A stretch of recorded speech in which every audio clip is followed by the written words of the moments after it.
ಶ್ರೀಕೃಷ್ಣಾಯ ನಮಃ.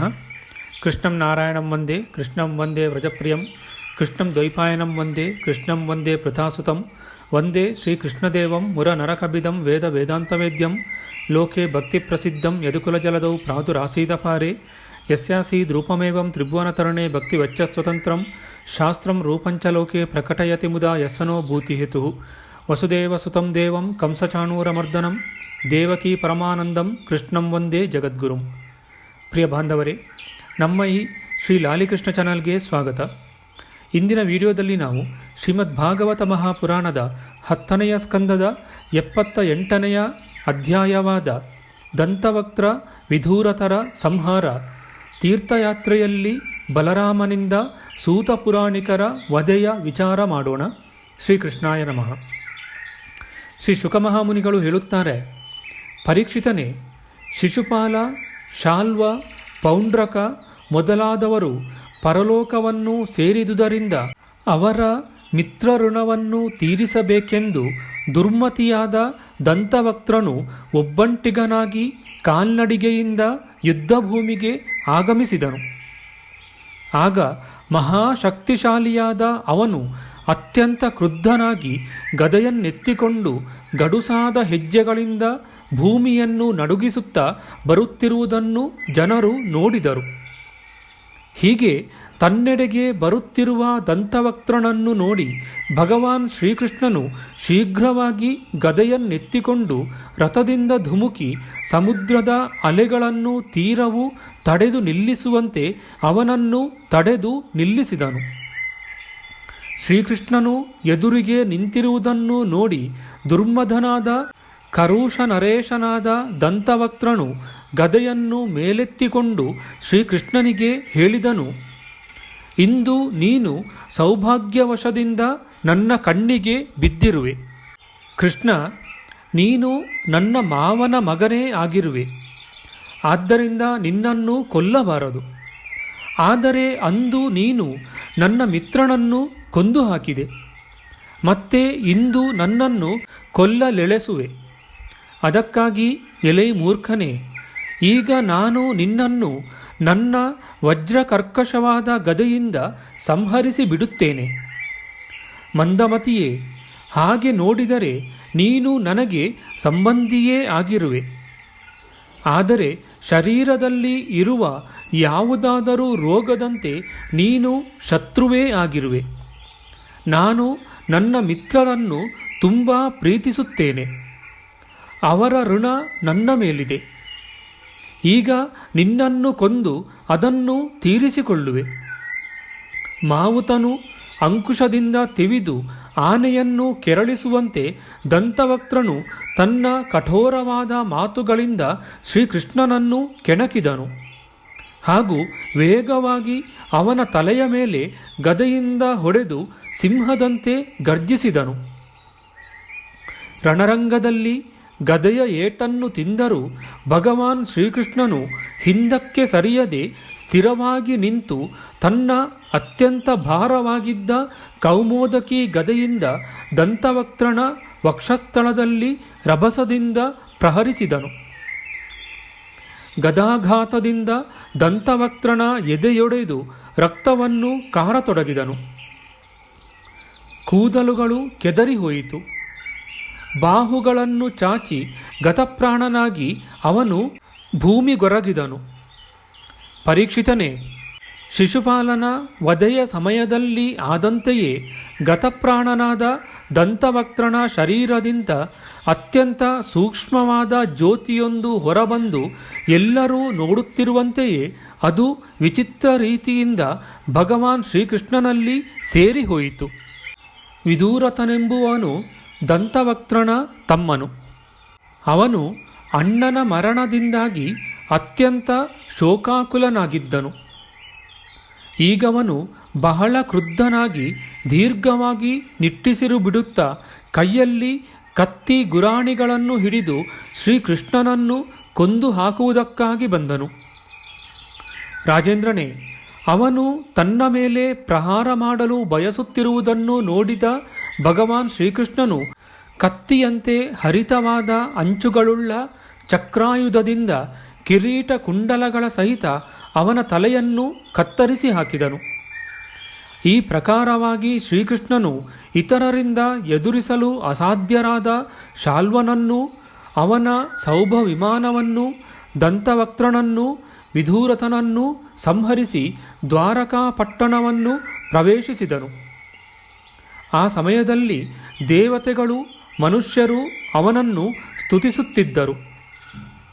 ದೊಡ್ಡ ದೊಡ್ಡ ಋಷಿ ಮುನಿಗಳು, ಸಿದ್ಧರು, ಗಂಧರ್ವರು, ವಿದ್ಯಾಧರರು ಮತ್ತು ವಾಸುಕಿಯೇ ಮೊದಲಾದ ನಾಗರು, ಅಪ್ಸರೆಯರು, ಪಿತೃಗಳು, ಯಕ್ಷರು, ಕಿನ್ನರರು, ಚಾರಣರು ಅವನ ಮೇಲೆ ಹೂವಿನ ಮಳೆಗರೆಯುತ್ತಾ ಅವನ ವಿಜಯ ಕೀರ್ತನೆಗಳನ್ನು ಹಾಡುತ್ತಿದ್ದರು. ಭಗವಂತನು ಪ್ರವೇಶಿಸುವಾಗ ದ್ವಾರಕೆಯು ಬಹಳ ಅಲಂಕೃತವಾಗಿತ್ತು. ಮಹಾಮಹಾ ವೃಷ್ಣಿವಂಶಿ ಯಾದವ ವೀರರು ಅವನನ್ನೇ ಅನುಸರಿಸುತ್ತಿದ್ದರು. ಪರೀಕ್ಷಿತನೇ, ಯೋಗೇಶ್ವರನೂ ಜಗದೀಶ್ವರನೂ ಆದ ಭಗವಾನ್ ಶ್ರೀಕೃಷ್ಣನು ಹೀಗೆ ಅನೇಕ ಪ್ರಕಾರವಾದ ಲೀಲೆಗಳನ್ನು ಆಡುತ್ತಿದ್ದನು. ಇವನ ನಿಜ ಸ್ವರೂಪವನ್ನು ತಿಳಿಯದಿದ್ದ ಪಾಮರರಾದ ಅವಿವೇಕಿಗಳು ಕೆಲವು ಸಲ ಶ್ರೀಕೃಷ್ಣನು ಸೋತನೆಂದೂ ಕೆಲವು ಸಲ ಜಯಗಳಿಸಿದನೆಂದೂ ಭಾವಿಸುತ್ತಿದ್ದರು. ಆದರೆ ವಾಸ್ತವವಾಗಿ ಅವನು ಸದಾಕಾಲ ವಿಜಯಿಯೇ ಆಗಿದ್ದಾನೆ. ಅವನಿಗೆ ಸೋಲೆಂಬುದೇ ಇಲ್ಲ. ಇದೆಲ್ಲವೂ ಲೀಲಾ ಮಾತ್ರವೇ ಆಗಿದೆ. ಒಮ್ಮೆ ಬಲರಾಮನು ಕೌರವರಿಗೂ ಪಾಂಡವರಿಗೂ ಯುದ್ಧಕ್ಕಾಗಿ ಸಿದ್ಧತೆಗಳು ಆಗುತ್ತಿರುವುದೆಂಬ ವಾರ್ತೆಯನ್ನು ಕೇಳಿದನು. ಯಾರೊಬ್ಬರ ಪಕ್ಷವನ್ನು ವಹಿಸುವುದು ಅವನಿಗೆ ಇಷ್ಟವಿರಲಿಲ್ಲ. ಅವನು ತಟಸ್ಥನಾಗಿದ್ದನು. ಅದಕ್ಕಾಗಿ ಅವನು ತೀರ್ಥಯಾತ್ರೆಯ ನೆಪದಿಂದ ದ್ವಾರಕೆಯಿಂದ ಹೊರಟು ಬಿಟ್ಟನು. ಅಲ್ಲಿಂದ ಹೊರಟು ಅವನು ಮೊದಲಿಗೆ ಪ್ರಭಾಸ ಕ್ಷೇತ್ರದಲ್ಲಿ ಸ್ನಾನ ತರ್ಪಣಾದಿಗಳನ್ನು ಮಾಡಿ ಬ್ರಾಹ್ಮಣ ಭೋಜನದ ಮೂಲಕ ದೇವತೆಗಳನ್ನು, ಋಷಿಗಳನ್ನು, ಪಿತೃಗಳನ್ನು, ಮನುಷ್ಯರನ್ನು ಸಂತೃಪ್ತಗೊಳಿಸಿದನು. ಅನಂತರ ಅವನು ಕೆಲವು ಬ್ರಾಹ್ಮಣರೊಂದಿಗೆ ಪಶ್ಚಿಮ ವಾಹಿನಿಯಾದ ಸರಸ್ವತೀ ನದಿಯ ತೀರಕ್ಕೆ ಬಂದನು.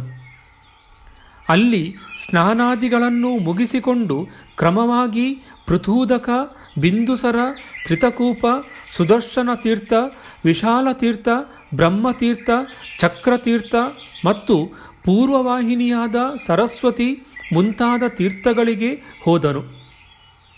ಪರೀಕ್ಷಿತನೇ, ಅನಂತರ ಯಮುನಾ ತೀರದ ಮತ್ತು ಮುಖ್ಯ ತೀರ್ಥಗಳನ್ನು ಸಂದರ್ಶಿಸುತ್ತಾ ದೊಡ್ಡ ದೊಡ್ಡ ಋಷಿಗಳು ಸತ್ಸಂಗ ಸತ್ರವನ್ನು ನಡೆಸುತ್ತಿದ್ದ ನೈಮಿಷಾರಣ್ಯಕ್ಕೆ ಬಂದನು. ದೀರ್ಘಕಾಲ ನಡೆಯುವ ಸತ್ರಯಾಗದ ವ್ರತವನ್ನು ಕೈಗೊಂಡು ಕುಳಿತಿದ್ದ ಮಹರ್ಷಿಗಳು ಬಲರಾಮನು ಬಂದುದನ್ನು ನೋಡಿ ತಮ್ಮ ಆಸನಗಳಿಂದೆದ್ದು ಮುಂದೆ ಹೋಗಿ ಆತನನ್ನು ಸ್ವಾಗತಿಸಿ ಯಥಾಯೋಗ್ಯವಾಗಿ ಅಭಿನಂದಿಸಿ ಅವನನ್ನು ಪೂಜಿಸಿದರು. ತನ್ನ ಜತೆಯವರೊಡನೆ ಆಸನವನ್ನು ಸ್ವೀಕರಿಸಿ ಕುಳಿತು ಅವರಿಂದ ಸತ್ಕೃತನಾದ ಬಲರಾಮನು ವ್ಯಾಸಪೀಠದಲ್ಲಿ ಕುಳಿತಿದ್ದ ಭಗವಾನ್ ವ್ಯಾಸರ ಶಿಷ್ಯನಾದ ರೋಮಹರ್ಷಣನನ್ನು ನೋಡಿದನು. ರೋಮಹರ್ಷಣನು ಸೂತ ಜಾತಿಯಲ್ಲಿ ಹುಟ್ಟಿದವನಾಗಿದ್ದರೂ ಬ್ರಾಹ್ಮಣರು ಕುಳಿತಿದ್ದುದಕ್ಕಿಂತ ಎತ್ತರವಾದ ಆಸನದಲ್ಲಿ ಕುಳಿತಿದ್ದುದನ್ನು ತಾನು ಆಗಮಿಸಿದರೂ ಮೇಲೆದ್ದು ಅಭಿನಂದಿಸದೇ ಇದ್ದುದನ್ನು ನೋಡಿ ಬಲರಾಮನು ಕುಪಿತನಾಗಿ ಗುಡುಗಿದನು. ಈ ರೋಮಹರ್ಷಣನು ಪ್ರತಿಲೋಮ ಜಾತಿಯಲ್ಲಿ ಹುಟ್ಟಿದವನಾಗಿದ್ದರೂ ಈ ಶ್ರೇಷ್ಠರಾದ ಬ್ರಾಹ್ಮಣರು ಮತ್ತು ಧರ್ಮರಕ್ಷಕರಾದ ನಾವು ಕುಳಿತಿರುವುದಕ್ಕಿಂತ ಉನ್ನತವಾದ ಪೀಠದಲ್ಲಿ ಕುಳಿತಿರುವನು. ಆದುದರಿಂದ ಈ ದುರ್ಬುದ್ಧಿಯು ಮರಣದಂಡನೆಗೆ ಪಾತ್ರನಾಗಿದ್ದಾನೆ. ಈ ಮೂರ್ಖನು ಭಗವಾನ್ ವ್ಯಾಸ ಮಹರ್ಷಿಗಳ ಶಿಷ್ಯನಾಗಿ ಅವರಿಂದ ಇತಿಹಾಸ ಪುರಾಣಗಳನ್ನು, ಧರ್ಮಶಾಸ್ತ್ರವೇ ಮೊದಲಾದ ಹಲವಾರು ಶಾಸ್ತ್ರಗಳನ್ನು ಅಧ್ಯಯನ ಮಾಡಿರುವನು. ಆದರೆ ಇವನಿಗೆ ಮನಸ್ಸಿನ ಮೇಲೆ ಸಂಯಮವೇ ಇಲ್ಲ. ಇವನಲ್ಲಿ ವಿನಯವೂ ಇರದೆ ಉದ್ದಂಡನಾಗಿದ್ದಾನೆ. ತಾನೇ ಮಹಾಪಂಡಿತನೆಂದು ಭಾವಿಸಿಕೊಂಡು ಬಿಟ್ಟಿದ್ದಾನೆ.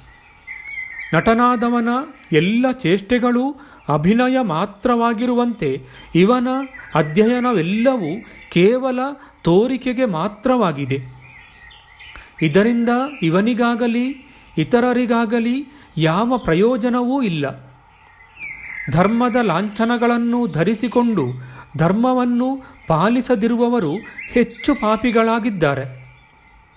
ಇವರು ವಧಿಸಲು ಯೋಗ್ಯರಾಗಿದ್ದಾರೆ. ಈ ಜಗತ್ತಿನಲ್ಲಿ ಇಂತಹ ಧರ್ಮಧ್ವಜಿಗಳನ್ನು ಶಿಕ್ಷಿಸುವ ಸಲುವಾಗಿಯೇ ನಾನು ಅವತಾರವೆತ್ತಿದ್ದೇನೆ. ಭಗವಾನ್ ಬಲರಾಮನು ತೀರ್ಥಯಾತ್ರೆಯ ಕಾರಣದಿಂದ ದುಷ್ಟರ ಸಂಹಾರವನ್ನು ನಿಲ್ಲಿಸಿಬಿಟ್ಟಿದ್ದರೂ ಹೀಗೆ ಹೇಳಿ ಅವನು ಕೈಯಲ್ಲಿದ್ದ ದರ್ಬೆಯ ಅಗ್ರಭಾಗದಿಂದ ರೋಮಹರ್ಷಣನನ್ನು ಪ್ರಹರಿಸಿದನು. ಕೂಡಲೇ ಅವನು ಅಸುನೀಗಿದನು. ಆಗಬೇಕಾಗಿದ್ದುದು ಆಗಿಯೇ ತೀರುವುದು. ಸೂತನು ಹತನಾದುದನ್ನು ಕಂಡು ಎಲ್ಲ ಋಷಿಮುನಿಗಳು ಅಯ್ಯೋ ಎಂತಹ ಅನಾಹುತವಾಯಿತು ಎಂದು ಕೂಗಿಕೊಳ್ಳುತ್ತಾ ಖಿನ್ನ ಮನಸ್ಕರಾದರು. ಅವರು ದೇವಾದಿದೇವನಾದ ಭಗವಾನ್ ಬಲರಾಮನಲ್ಲಿ, ಪ್ರಭು, ನೀನು ಭಾರೀ ದೊಡ್ಡ ಅಧರ್ಮವನ್ನು ಮಾಡಿಬಿಟ್ಟೆ ಎಂದು ಹೇಳಿದರು. ಯದುವಂಶ ಶಿರೋಮಣಿಯೇ, ರೋಮಹರ್ಷಣ ಸೂತನನ್ನು ಯಜ್ಞದಲ್ಲಿ ಪುರಾಣವನ್ನು ಹೇಳಲು ಬ್ರಹ್ಮನ ಆಸನದಲ್ಲಿ ನಾವೇ ಕೊಳ್ಳಿರಿಸಿದ್ದೆವು.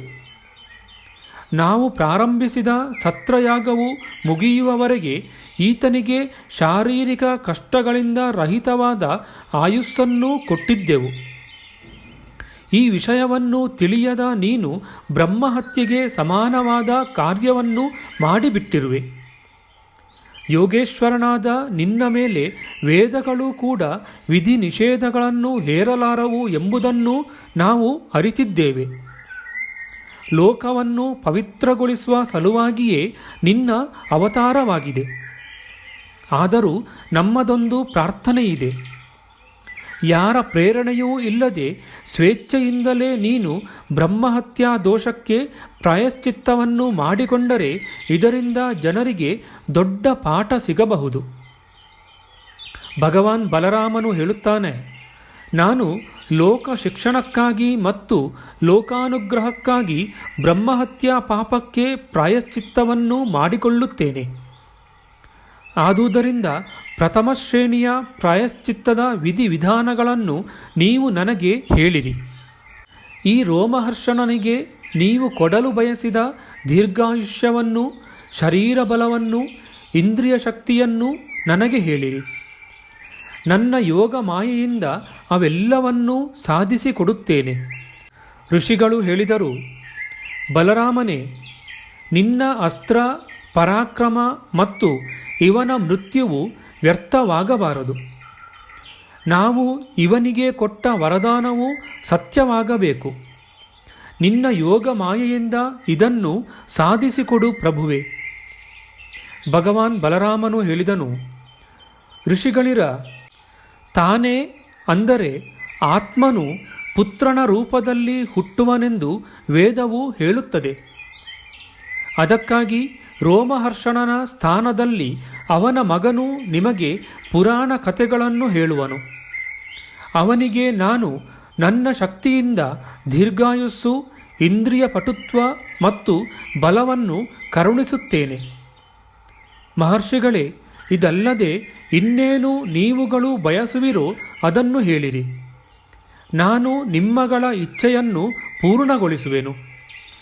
ತಿಳಿಯದೆ ನನ್ನಿಂದಾದ ಅಪರಾಧಕ್ಕೆ ಪ್ರಾಯಶ್ಚಿತ್ತವನ್ನೂ ಹೇಳಿರಿ. ಏಕೆಂದರೆ ತಾವು ಈ ವಿಷಯದಲ್ಲಿ ವಿದ್ವಾಂಸರಾಗಿದ್ದೀರಿ. ಋಷಿಗಳು ಹೇಳಿದರು, ಇಲ್ವಲನ ಮಗ ಬಲ್ವಲ ಎಂಬ ಭಯಂಕರನಾದ ದಾನವನಿರುವನು.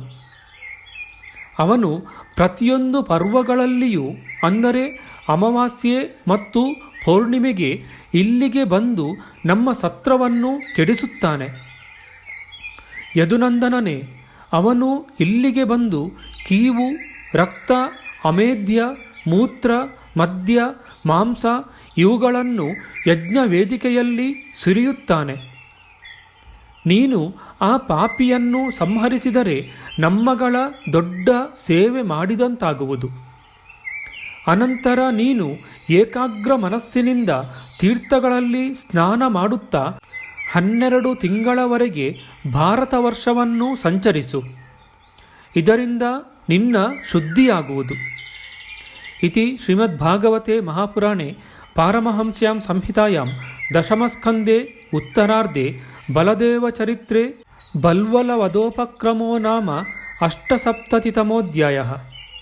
ನಮ್ಮ ಮುಂದಿನ ವಿಡಿಯೋದಲ್ಲಿ ನಾವು ಶ್ರೀಮದ್ ಭಾಗವತ ಮಹಾಪುರಾಣದ 10ನೆಯ ಸ್ಕಂದದ 79ನೆಯ ಅಧ್ಯಾಯವಾದ ಬಲರಾಮನಿಂದ ಬಲ್ವಲನ ಸಂಹಾರ ತೀರ್ಥಯಾತ್ರೆಯ ವಿಚಾರ ಮಾಡೋಣ. ಆಧ್ಯಾತ್ಮಿಕ ಚರ್ಚೆ ಮತ್ತು ವಿಚಾರ ವಿನಿಮಯಕ್ಕಾಗಿ ಶುರು ಮಾಡಿದ ಈ ಚಾನಲ್ನಲ್ಲಿ ನಾವು ಅಪ್ಲೋಡ್ ಮಾಡುವ ಎಲ್ಲ ವಿಡಿಯೋಗಳನ್ನು ಸಂಪೂರ್ಣವಾಗಿ ನೋಡಿ ನಿಮ್ಮ ಸಲಹೆಗಳನ್ನು ಕಮೆಂಟ್ ಬಾಕ್ಸ್ನಲ್ಲಿ ಬರೆಯಿರಿ. ದಯವಿಟ್ಟು ಈ ಚಾನಲ್ಗೆ ಸಬ್ಸ್ಕ್ರೈಬ್ ಮಾಡಿ ಹಾಗೂ ಬೆಲ್ ಬಟನನ್ನು ಒತ್ತಿ ನಾವು ಹಾಕುವ ಎಲ್ಲ ವಿಡಿಯೋಗಳನ್ನು ನೋಡಿ ಪ್ರೋತ್ಸಾಹಿಸಿ.